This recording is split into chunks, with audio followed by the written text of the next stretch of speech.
So we sat down, my friend, who was very solid in that space, was okay, let's so we started stop. So today I have 50,000 coming, next week I have 200,000, next week I'm broke, next week we are hoping and waiting on one big contract, it probably doesn't pull through. There was value there, but it wasn't consistent. And of course, it takes time to really search that value that then becomes million more, that then begins to employ people and stuff. I mean, of course, I've learned my lessons because for all is worth, every interviewer interviews people from a lens. So from a bias. Yeah. So they come and they speak to you. They ask you questions. You answer from your bias. They listen to you from your bias. And they deduce how they feel or how they feel about you from their bias. So whether the bias is subjective, true or not, it's all bias. Because of course they've not been with you to work. That's when we see people see first impression. So you try to last the longest. That's not.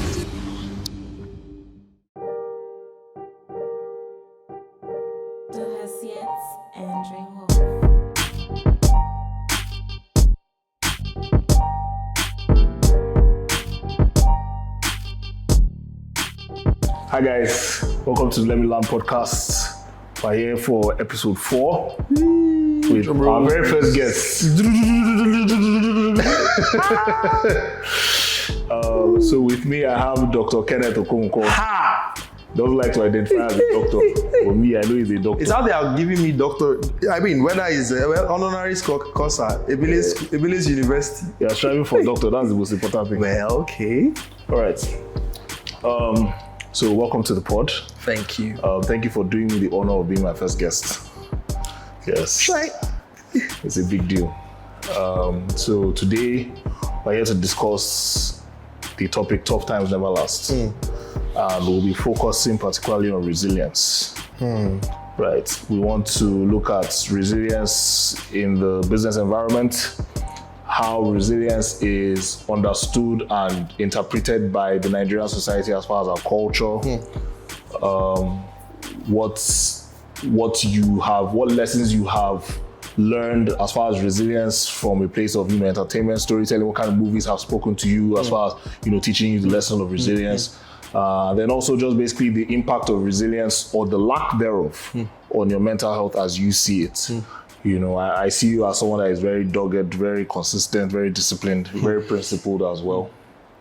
But yeah, as we go over all of those things over the course of the podcast, I would like for you to share your experiences, your thoughts, your hot takes as well with our audience. Welcome. Thank you. Excited. So tell us a bit about yourself. Okay. Kenneth Okonkwo. I'm 30. For those who are wondering, you're single, by the way. Well, I work as an oil trader for an oil and gas company. Been working for over 7 years now. I've done a master's degree in Rome Business School, master's in finance. My background was in engineering, agricultural engineering. I've been an executive assistant, pretty much a C-suite support. Done everything around C-suite support, and of course, also grown within the, corporate Nigeria or corporate Africa, as it were, into the core trading space. I share very interesting views on politics, share very interesting views on spirituality and faith. I share very interesting views on personal discipline and personal development. So yeah, that's me in a nutshell. I sound very serious, but yeah. You're very serious person. I have my days when I'm not as serious. All right.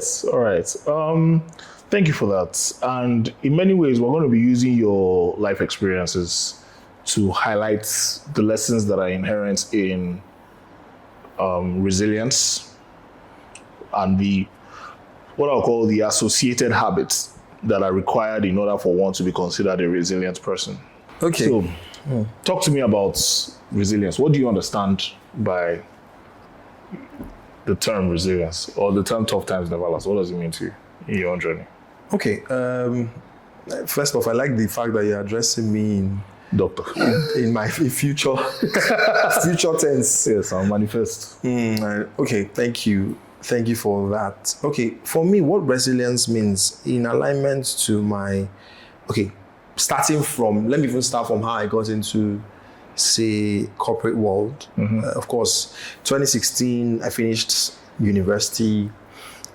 2017, you have to go for a compulsory youth service program. In 2017, so finishing university, I believe very strongly, and I think this is where culture comes in. Culture is a way of life of the people, and religion shapes culture. I think religion shapes the way of life of people. So in my faith, I believe that I'd gone to pray. I was praying a lot that period because I came from a home where I will believe I'm the first of many things, or I'm one of the people that is sort of heralding first, and put it that way. So I didn't know what to do immediately after school. I finished with a 2-1, second class upper, in the way that, of course, it's glorified.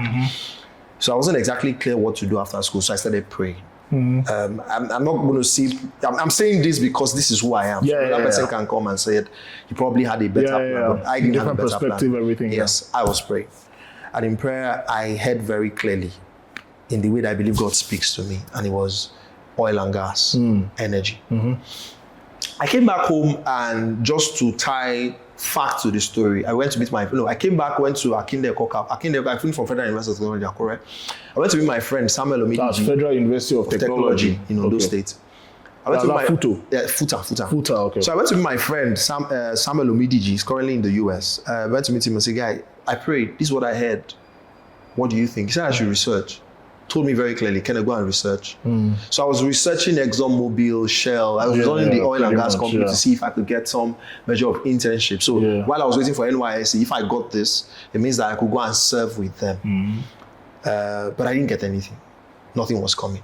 I studied agricultural engineering, so just for context. So it's not like, I studied petrochemical engineering, and then I was looking for something. Like your background was really an ideal fit. Thank you. For oil and gas, pretty much. So I studied agricultural engineering, so I wasn't. But I heard, and this was what I heard in the side of prayer, the place of prayer. NYC came and they posted me to Abia State. Had my very interesting time, and then, of course, they would then send you to your place of primary assignment. My place of primary assignment was a farm. Okay. Was a farm in the backward. Let me not say backwaters, but it was a farm somewhere very deep, somewhere in the village. Yeah. In a place called Umobiala, Isikwa, thought to be precise. Where is that? In Abia State. Right. My experience there was also that of resilience. Okay, yes. Okay, what happened to me there was, interestingly, I'd written a book at the time. So he's an author, by the way, guys. Just for context. So he's a doctor, an oil and gas trader, I'm an aspiring doctor, so a philosopher. What else? Ebele, please don't give me trader. In fact, he's a trader by profession. So interestingly, I'd written a book at the time, and so it was a time when I was trying to publish the book or do something, to get the book out and all of that. So they posted me to a farm. I was earning 5,000 and what we were there were three of us. I remember them vividly. One was a foreman, the other one was Kachala Umaru from Borno. I remember these people vividly. I mean, it's been like 9-10 years. So in that experience, it wasn't exactly what I thought I should be doing, because I just felt like I should be doing more. I've always been upwardly mobile. I've always been a sharp young man. I featured I'm wherever you find young and upwardly driven things, you will find me there. They are hosting events, TEDx, they are speaking at this place, they are doing one competition or the other. You will find me there. So what is Kenneth, who should be in Lagos or in any bustling city? In any major city. What is he doing somewhere in Abia State? So I felt like, now thinking about it now, I would think that's when I connect the dots, looking at it backwards, I would think that those were necessary making points or making places. It was preparing you. Preparation to enable, how you prepare something, like you might have to marinate. So those wait periods for me were like marination periods. Okay, so 6 months into NYSC, I was working in a farm, poultry farm, washing, clean. I mean, it's pretty much tending to pets.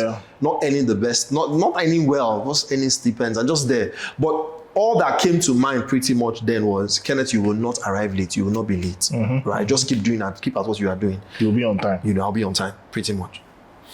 So I finished with that and then was done with NYSC towards the end of 2017 and then came back to Lagos. I came back to Lagos. I started a business, solid engaged agency with a friend. I co-founded a business with a friend. It was a digital marketing agency. And that was a period where very top agency like Anaco, like Credital, like CK Digital, they were the bustling tech digital marketing agency. But why digital marketing? Well, because that was the quickest thing, that was the quickest value I could render at the time. There was Facebook advertising that was there. And of course, it was also political period where a lot of business and politics were going. So it's like a time when we could get quick value, maybe quick money. It was a season, So there was some good energy and good money. So it was like, can we build something? So we sat down, my friend, who was we told his name, but who was very solid in that space. So okay, let's. So we started stop. So today I have 50,000 coming. Next week I have 200,000. Next week I'm broke. Next week we are hoping and waiting on one big contract. Probably doesn't pull through. Then so there was value there, but it wasn't. There was value there, but it wasn't consistent. And of course, it takes time to really build such that value that then becomes million more. That then begins to employ people and stuff. And in that experience, in that period season of my life, I experienced one of my first biggest disappointments. The friend I was trying to build something with looks into my face in that period, and tells me, what did he say to me? And tells me, okay, I think, okay, let me put it contextually, or let me put the story in, let me align the story well. So we're trying to build that business. But when I figured that it wasn't consistent, and of course, I'm a firstborn, so there's this stereotype around firstborn because I needed to get my shit together so that I can at least help other people, help lift some sort of burden from the house. Okay. So we get into the place where, okay, Kenneth, I know that I needed more. I needed at least consistent income, every month income. If I just connected with a guy called Peter Kajovo on Facebook in like 1 month after I post and says, an oil and gas executive is looking for an executive assistant to work with him, so the pay is competitive. You know how they put up their ads.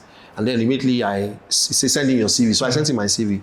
In that CV, I had put everything I had done in the last 3 years. I mean, I just came out from the university, but I was very actively engaged in extracurricular activities, right?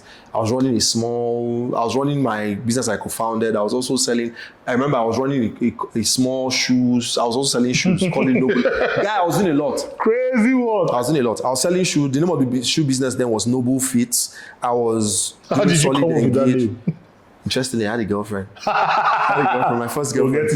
We'll get into that. But my first girlfriend, she also had learned, so we sort of banded the name. But I'd always also sourced for, I just loved good shoes. It has always been I just love good shoes. So I would go source for shoes, and I'll bring it to my guys. Guys, see shoes, and they will love it, and they will pay for it, and we get like an extra $4, 4K, just a little bit of margin. Yeah, so I'll just get margin from selling shoes. I mean, I started getting more margins, 10K, 20K.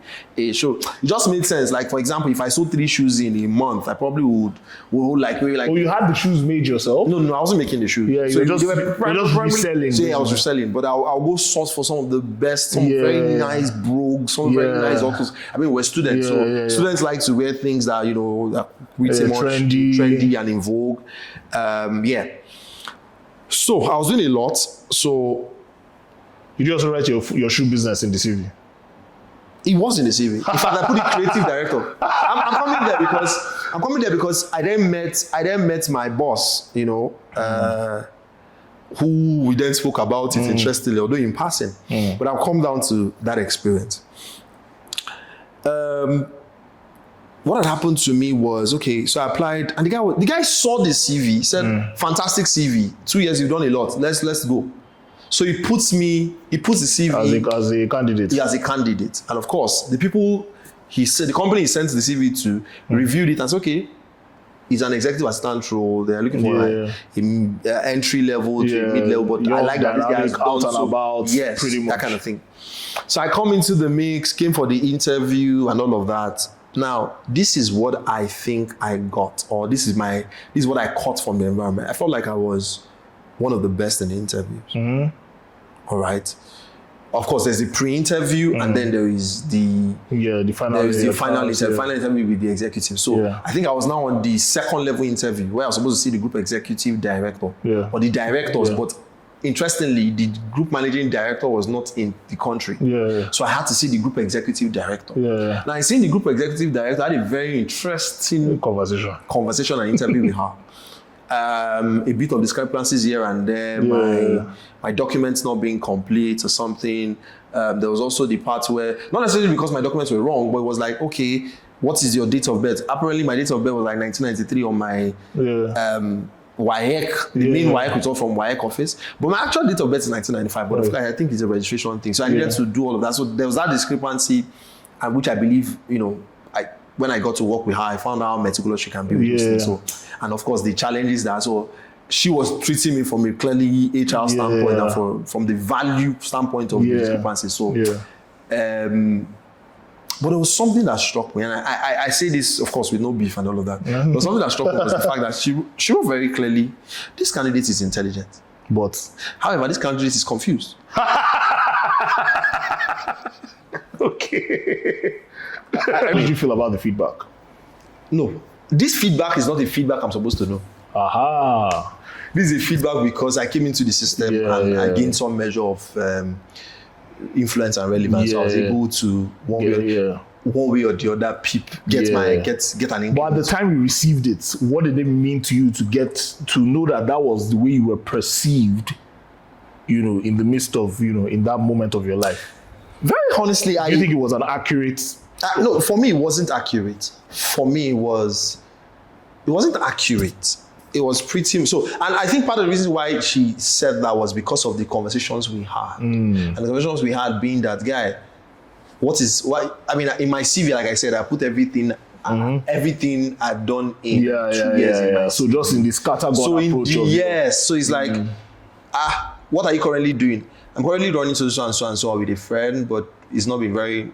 Okay, so if you run something like this, why do you want to work for us when you can stay and build? I mean, of course, I've learned my lessons because for all it's worth, everybody, every interviewer, I believe every interviewer interviews people from a lens. So from a bias, So they come and they speak to you. They ask you questions. You answer from your bias. They listen to you from your bias. And they deduce your answer. Not even your answer. They deduce how they feel or how they feel about you from their bias. So whether the bias is subjective, true or not, it's all bias. Because of course they've not been with you to work. I get you. That's when people say first impression. So you try to last the longest. So I did that interview, and honestly, I wasn't expecting a call back. It's been 8 years. It's been towards 8 years now, so I think I can mention names. There's a guy I met at the interview. His name is Kola. Interestingly, Kola was supposed to get the job. Kola got the job. Kola got the job and worked the job for 2 weeks. And it was a very interesting story because Kola told me himself that he believes he was called to do ministry at this time of his life. Like called to go into ministry like church and be a pastor. And he was even pastoring at the time. So Kola goes, he was looking for an opportunity that was not going to have him fully committed. But this was being an executive assistant. You cannot be an executive assistant of the man I was executive assistant to and not be fully and be half. You can't work with half. You can't be half. You can't be half. You can't work with him and be half. It's not possible. Yeah. So 2 weeks into the job, there were all the projects that were going on, and the GMD or my boss is a very hands-on person, so he goes to go and see his project, he goes to go and check it. All his projects are his babies, he doesn't joke with it. So in those periods, the guy's expectation and his boss's expectation at the time, they were not in alignment, and of course he had to leave. So when he left, I think there was now a good opportunity for the HRM or the person in charge of the recruitment manager to say, I think there's somebody you still have not met. And he didn't meet me because the executive. Well, now I just said, this young man is confused. And the man is saying, why do I want to see a confused person? The guy is not good. The guy is not good. Why do you want to waste my executive time? So I tell, when I think about the story, really, I tell people I was notified to come for an interview in February. I was interviewed in February. I was rejected in March. I was called back in April, and I resumed in May. When I think about it. Yeah. And I got into the interview panel, and I saw somebody who, for some reason, just saw something I wasn't seeing in myself, or saw something that was, when you say someone comes and then he said he was seeing potential. He said, guy, I'm going to give you this job not for what you have done. And what I think you can do. But I see potential. I see a lot of potential here.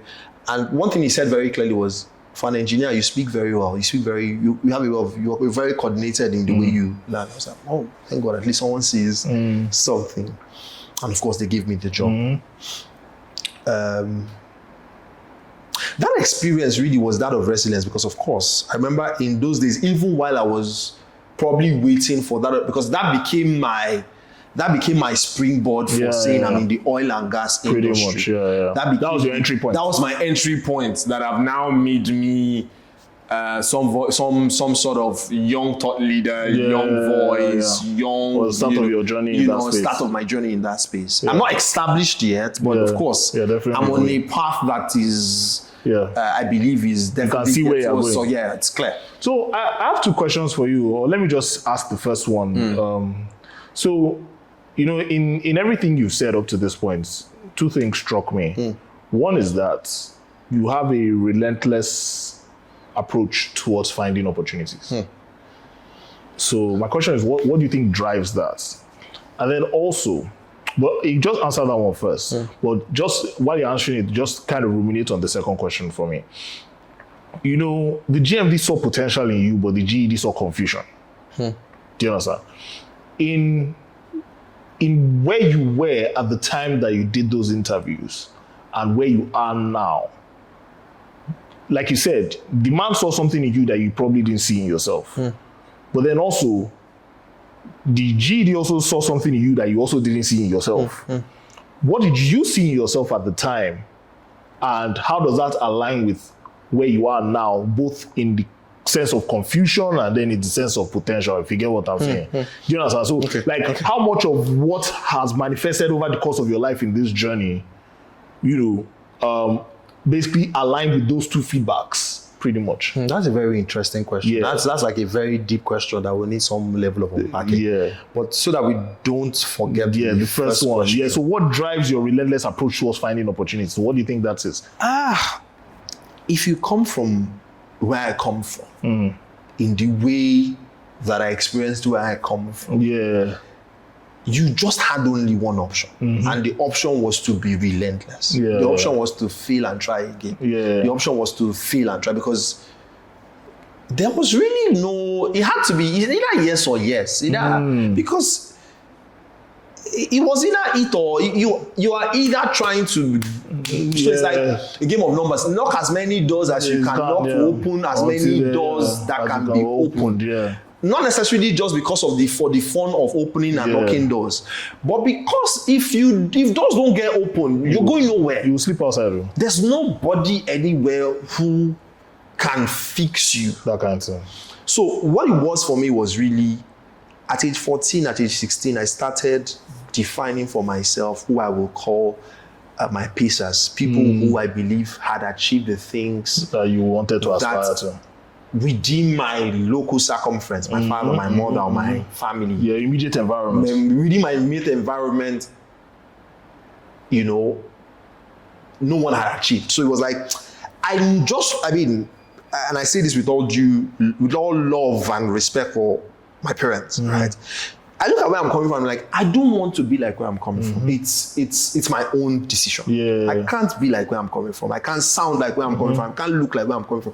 Where I'm coming from isn't where I'm going. Do you think that came from you inherently as an experience of your environment, or do you think that was projected on you as a sort of expectation basis what your parents had already provided, like as this is the best we can do, this is what we have, and this is where you are starting from? So because this is your starting point, this cannot also be your end point. For me, it wasn't, because in my environment, I saw people who were doing better, or what? I saw people who took glory in being small. So I saw people who that small-minded, whose life experience, whose power, whose their sense of self, their self-worth was rooted in that experience. And you knew that was they went to the university, they came back, they made nothing out. So it's like they are cool being what they are. They did not try to. So it's like, say they are satisfied not to grow. The man was very comfortable the way he is, right? And like I said, I'm not established. I'm not where I want to be finally yet, but I saw people there. So it was like, no, I can't be like this. And then I now started listening to men like Olakule Shorin. I started listening to men like Bishop David Uyoko. I started listening to men. And I say this because, of course, those guys have content that were already out there. I started following up men like Atedo Peter side of Anabjet and Stanbic IBTC. I started following up with men like, I started listening consciously to men and watching how they dress, watching how they speak, watching, what governs them, listening to men like Samade and me, listening to men. I was listening to this fella Droitoyi. I was listening to this man because for all his words, everything they were saying, nobody was saying it around me. And of course, it sounds motivational, but this was like the mental conditioning I needed to shape your ambition. To at least have an ambition. Because I feel like that guy, the Bible says something about, as you behold him, you are being changed, right? You see what you see. As far as your eyes can see, what are you seeing? So a number of times, what we are seeing is shaped by what we are hearing. That's what I found out. So in that very early cradle phase, where it was pretty much mind mapping, it was pretty much building my mind and mental picture of what I want to. I had listened to so much these guys, eventually like, I just know what I don't want. So for example, I just know I don't want to be poor. I don't want to have this kind of experience. I don't want to be a man who gives value and still be in lack. Those were like so I had a lot of shaping. I had those shaping moments that just shaped my mind and they helped me. I get you. So if you hear me, if people I've been around someone where I was speaking on the phone, I was like, you sound very refined. I said, I'm a product of shaping. So it was like I took myself intentionally to school. Yeah. So like it's a case of almost your experience, right? And it actually requires a high level of self-awareness to get to this point. Your experience seems like you're not a product of your environment as far as you grew up in an environment and your environment happened to you. It was a case of like you had to be a product of your shaping in spite of your environment, not because of it.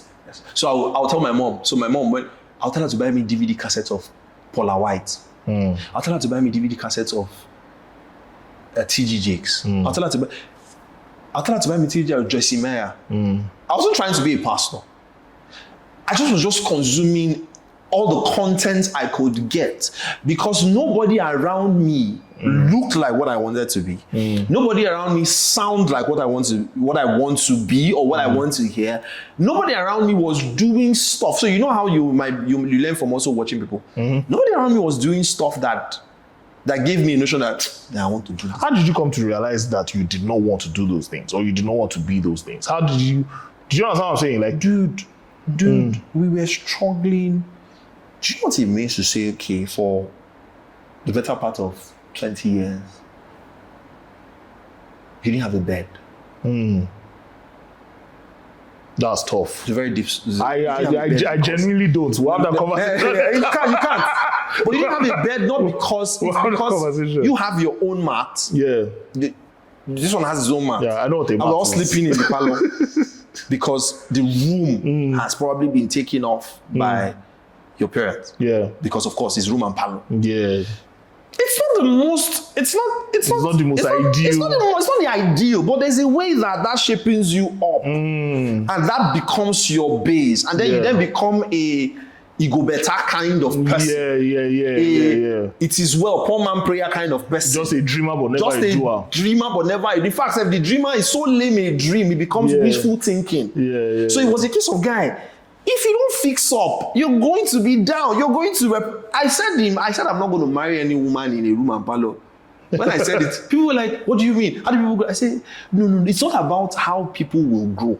It's about the fact that in trying to enable the consciousness I'm like, I'm not going to repeat what my parents. I mean, I love my parents to a fault. I get you. I'm not saying this. In fact, a big part of what has driven. Yes, what drives me is them. Yeah. Because in all of it, they will tell. I mean, if you were trying to box me in a corner or just trying to make sense of me within the context of how that normal professionals or young professionals, people who were training to be professionals should be.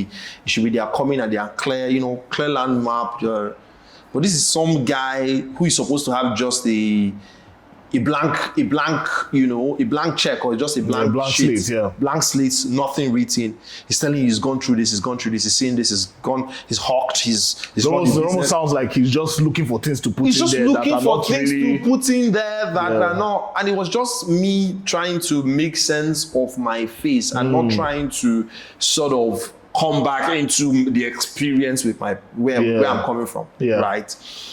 Again, I must reiterate this. My experience is my experience.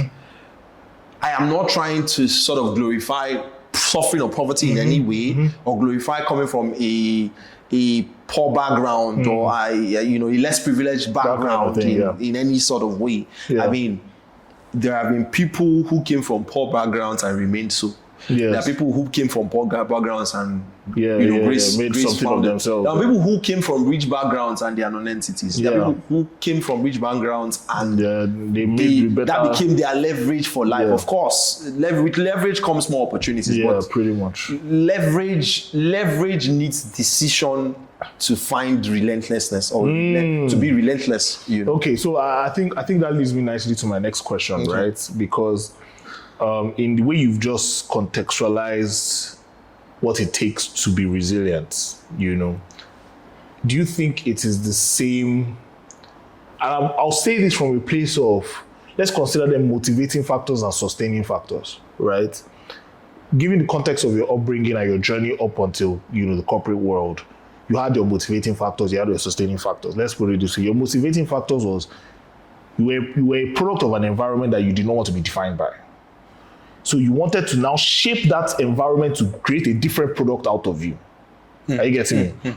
So that was a motivating factor. Like, this is what I want. Now, the things that will push you to see that journey through, whether it's discipline, whether it's focus, consistency, all that good stuff, right? The things that push you to do those things, the things that make you want to show up every day to keep taking that next step, even on the days that you don't feel like doing it. Do you understand? What would you say those sustaining factors were in terms of, okay, let's say, for example, your desire for a better future, right? You would have things that you must have come across on your journey that just feel like, I'm going to keep this habit. I'm going to do this. I'm going to keep doing this. I'm going to stop doing that. You know what I mean? Yeah, so just talk to me a bit about that. Okay. So, going into school, I made certain choices. Yeah. And again, it's a cultural conversation. Yeah. I say it's a cultural conversation because for me, from age 14, I started working in church. I was a youth supervisor, youth worker in church. In a very, very controversial church for that matter. Because that's another conversation for another day. Yeah. But while people were saying, and this is sometimes that, my friend said something recently, like 2 truths can exist. And he said it like, in fact, not just 2 truths can exist. One man can mean 2 different things to 2 different people, and 2 different people will get 2 different value. And one can be nuisance and they will both be correct. One can be nuisance value, one can be, actual value. Actual value. Yeah. All right. So I was in church. I grew up in church. And in the church I was, largely prophetic church, largely power dynamics kind of church. And I was very active in church as a young person. In fact, at the point, I was now being scared. Maybe I will not now go and become a pastor because I will now start tailing that power. What's this fear that people have to be pastors? Like, well, it's a thing because there is pastor. A pastor for me is a very, very controversial. Is not the word, but it's a very, very what's the word? It's a very, very sensitive. Very sensitive place to be. Yeah, it's very flammable. It's a very, very sensitive place to be. Why do you think that is? For all the reasons, for all the good reasons. The fact that one, there's a prejudice of humanity placing pastors above on a pedestal. On a pedestal. That pedestal puts them in a place where they are being looked at, they are being revered, they are being loved, they are being respected. I think it sets them up to present a perfect image that they cannot actually sustain. Thank you. So it's a thing where someone puts you there as you are my pastor, and as my pastor, you must be faultless. You are expected to be faultless. You are deemed perfect. Yeah. Of course, people are now coming to the conclusion that the best of man is man. Your best pastor will fall your hand. And it doesn't matter what you hear. When you now find out he has fallen your hand, you say, he's just a man. Do you know what I think is actually unfair for them? Just as an aside, it's the case that in them being set up to portray this perfect image of being faultless, right? And in them not being able to sustain it, they are now positioned to be hypocritical in their own life. Thank you.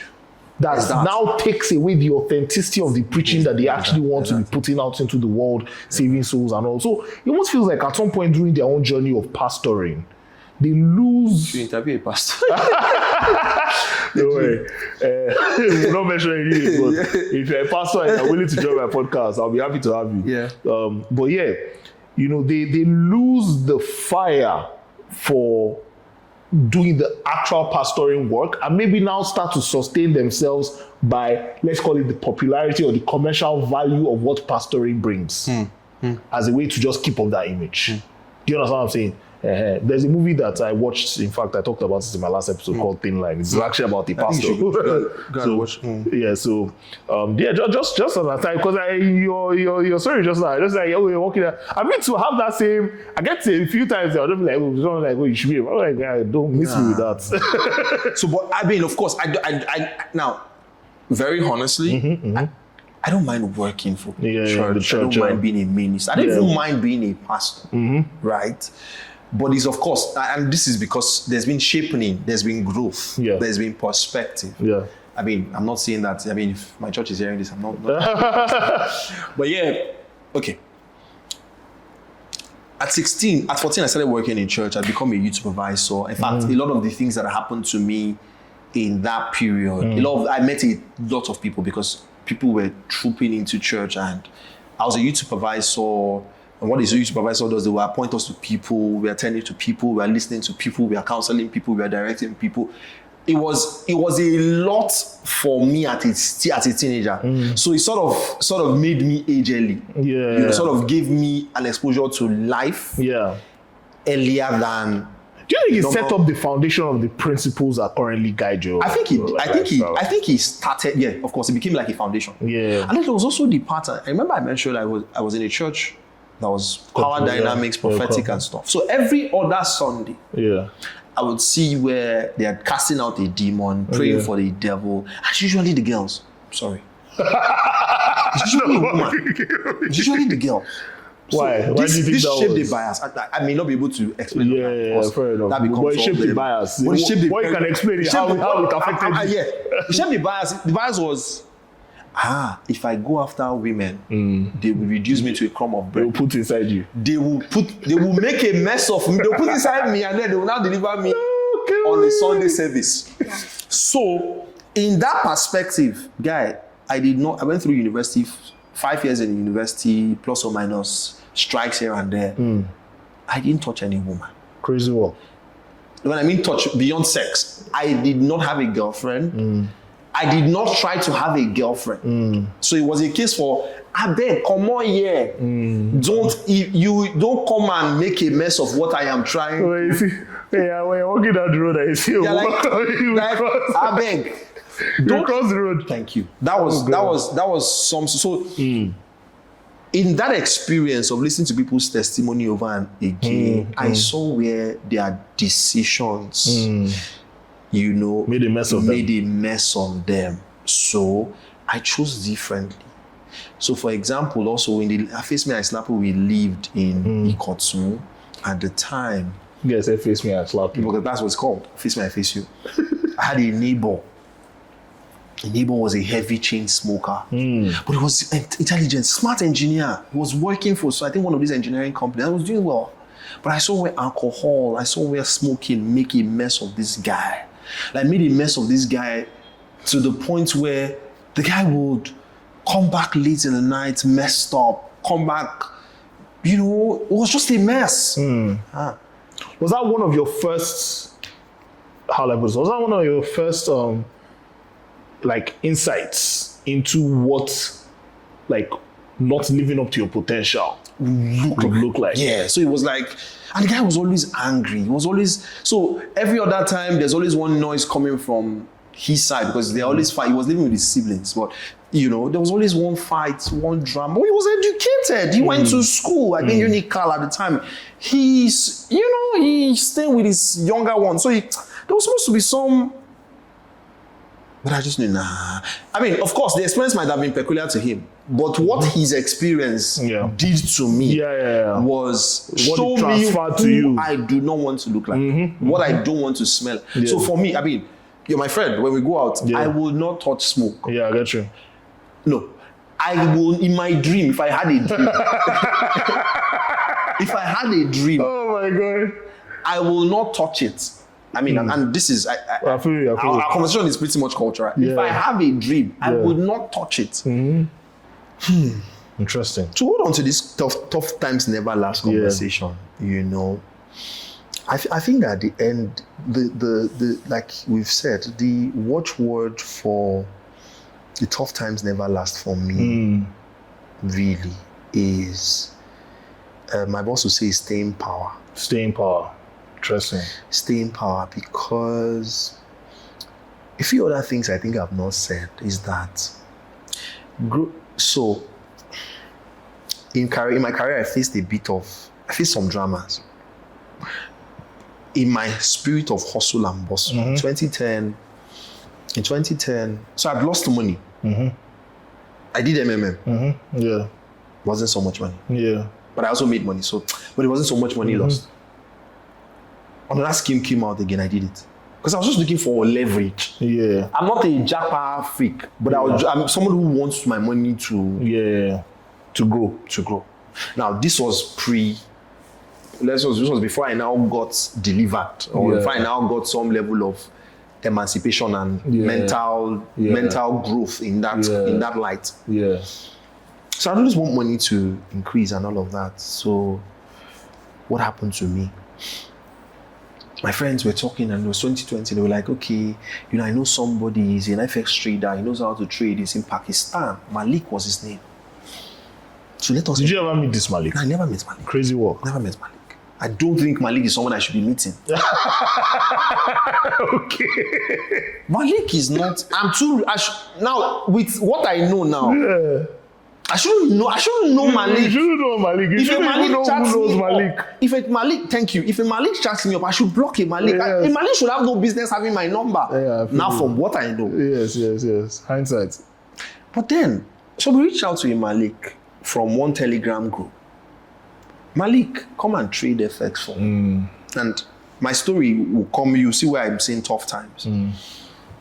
And Malik was, oh great, how do you do it? You guys should contribute money together, put it on the platform, I will trade for you. Everything I make in a week, we'll divide it 50-50. You take part of the, so it's like, how FX trade, I don't know if you know how FX trading works. You put money on the system, they use your money, of course, with leverage and whatnot, trade your money, and they either make money on top of your money. So it's like your capital is still there, but now you have made, so for example, if you put $500, they can trade and make $700. So you still have your $500, the $200 on top. Then you now split 50-50. You now split 50-50.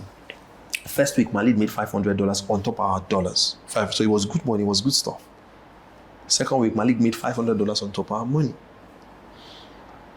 The third week, Malik lost $500. So he made some money here, some money here. But when I think about it long term, he lost money. Yeah. He lost more money than he made. Yeah. Because on the flip side, I went to go and sit down and say, okay, I built a business model. So I said, imagine I collected 300K for my friends, like I get 5 of my friends to give me 300, that's 1.5 million. And imagine that he's able to trade 1.5 million. That's having enough money, and they will be able to. I burnt that money, so I did it. A couple of people gave me. In fact, Larry gave me money. Our guy. Crazy work. I can mention names. People give me money. Yeah. It was between 700K there, 800K there about. So people's money. Now this money was a lot of money because I wasn't earning to that level at the time. Yeah. But I think it was 1.5 million. Between 800 to 1.5 million, people's money gathered it. 5 people gave me, and then we started. So my goal was in 3 months, I was going to give them 20% every month. And then after 3 months, or after 3 months thereabouts, you will repay them. I'll give them back. Balance. The first month we started, lost money. In fact, this was you trading yourself or still Malik? It's still Malik trade because there was no way I could trade. I didn't believe in myself. I don't even still believe in myself enough to trade today. Crazy work. Even after I've done a lot of courses on FX trading, but for me, and of course I can appreciate people who listen to you because I can imagine how viral this might go. Would you say that was one of the instances where you learned from your own mistake as opposed to somebody else's mistake? Yes, thank you. Because that was where I learned, and the learning was never leave money on the table. Crazy. So my boss says this as a principle. If you take money, if you put money before knowledge, you lose that money acquiring the knowledge. So that was my experience. With FX. So when I learned, what I learned is I will never put my money in what I don't know. I'm sorry, it may sound like I'm risk averse or I'm trying to avoid the risk, but I think that it's in my interest to ensure I know what I'm putting my money in. Else, if I may not recover both my interest and both the money that I have suffered long to put in. But to start with the story and where it ties down to resilience was the case for the fact that people who lost their money trading FX had people who killed themselves. Jesus. I had people who, or I'd heard of people who, because they lost so much money, so much of people's money, trying to trade, trying to do stuff, killed themselves because they could not stand the pressure. They could not. They lost people's money, millions of naira, some in millions of dollars. They've burnt money.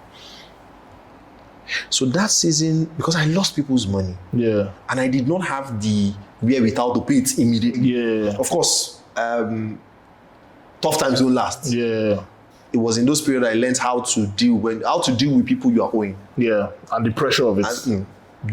One of the lessons I learned is never be unavailable. In fact, be at their face before they come for you. This is one of the lessons I learned. Whatever the amount is, never always be communicating with the people you are owing. That was the lessons I learned from it.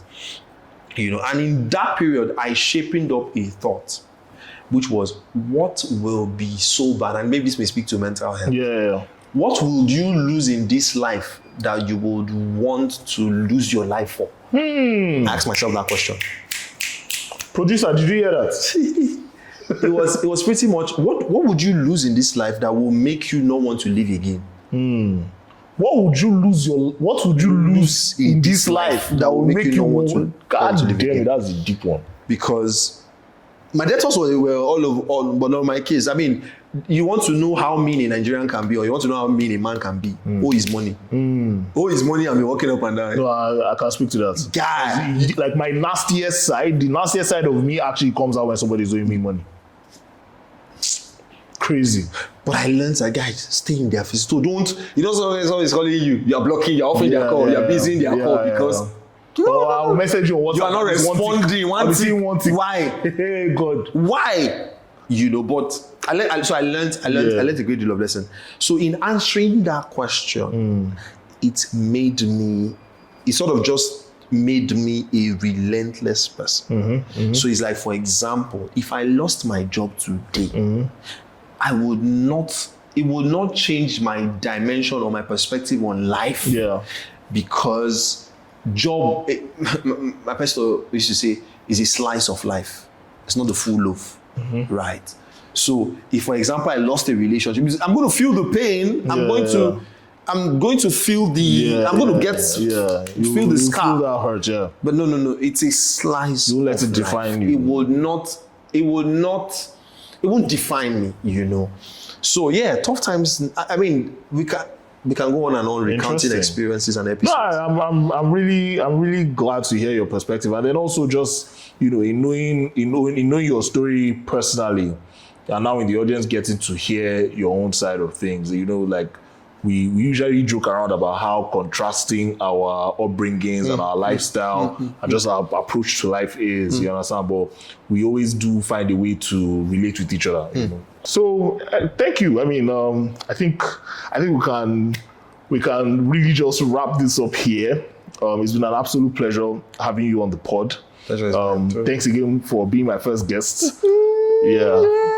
So if you guys want Dr. Kenneth Okonkwo to join us once again, Doctor again. Please let me know in the comment section, and I'll be happy to drag him back on the pod so we can have further conversations. Thank you so much. But is there anything you want to say to the audience or share with us before we bring this episode to a close? Yeah, one last comment. Tough time never last is the episode for this season, or is the theme for this episode. Yeah. But usually when they always say tough times never last, but tough people do.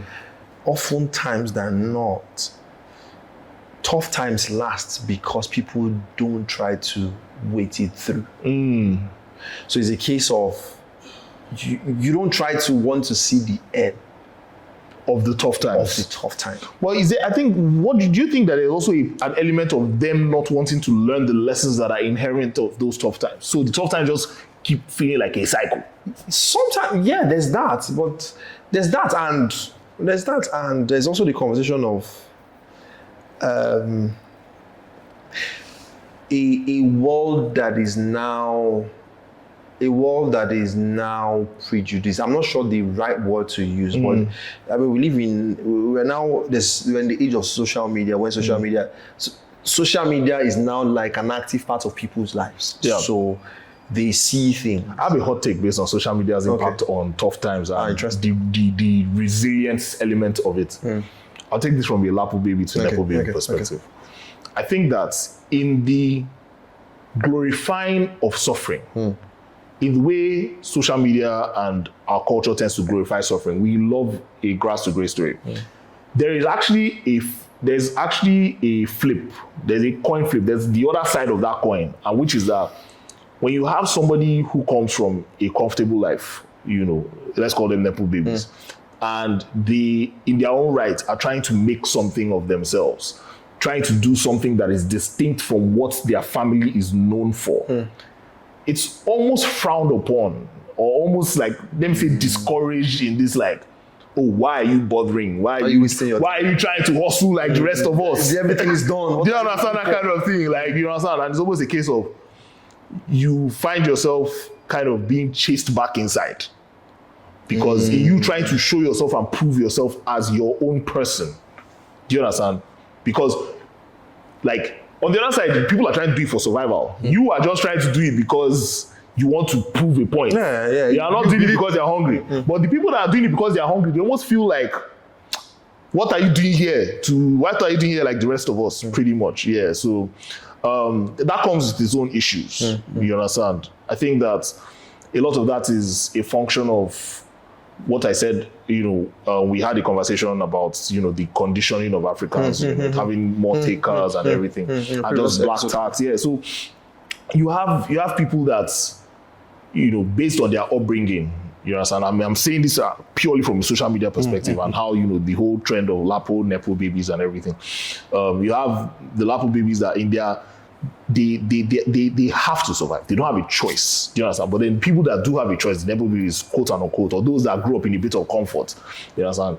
If they try to make something of themselves, or they are seen trying to compete in the same spaces, I mean, and maybe also leveraging on their own advantages to get a head start, which actually, I think that everything actually equalizes out.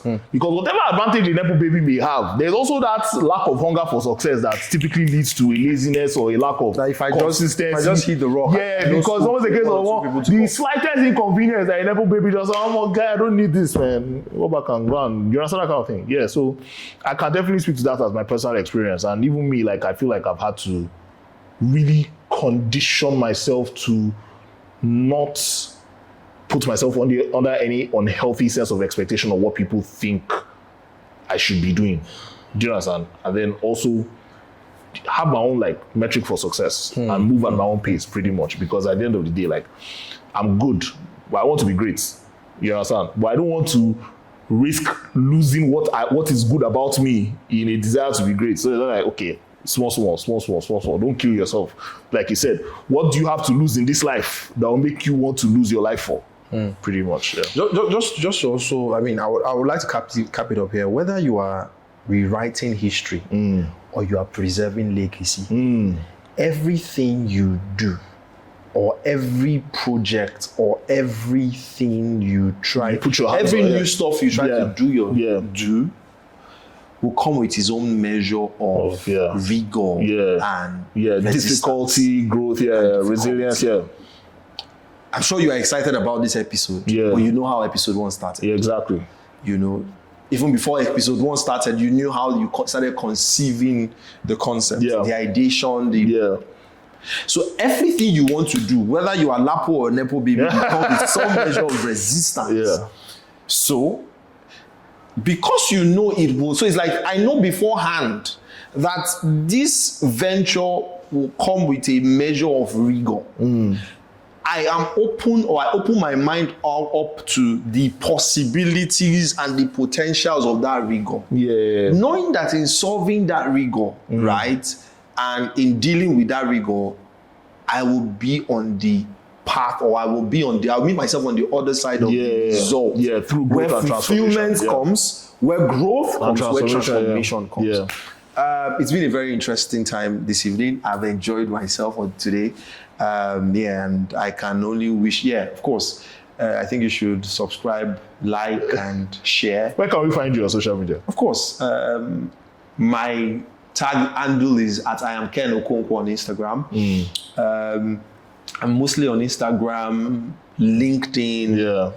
I think that's the mature mind. That's the much I can consume. Mature mind. You know, I see people on Snap, I see people on Twitter. TikTok, I see people on. So I was on Twitter, but I didn't understand it. So I just, I'm like, nah. So once in a while, when people send me stuff, I just I go and check it, but I'm not active there. It's not my place. Not my place. Instagram, LinkedIn, works for me. I'm talking professional stuff, and then I get to share my fun side once in a while on Instagram. That was good. But it's been a great time this. Thank you guys. On this. And that brings us to the end of episode 4. Tough times never last, and we'll see you guys next time.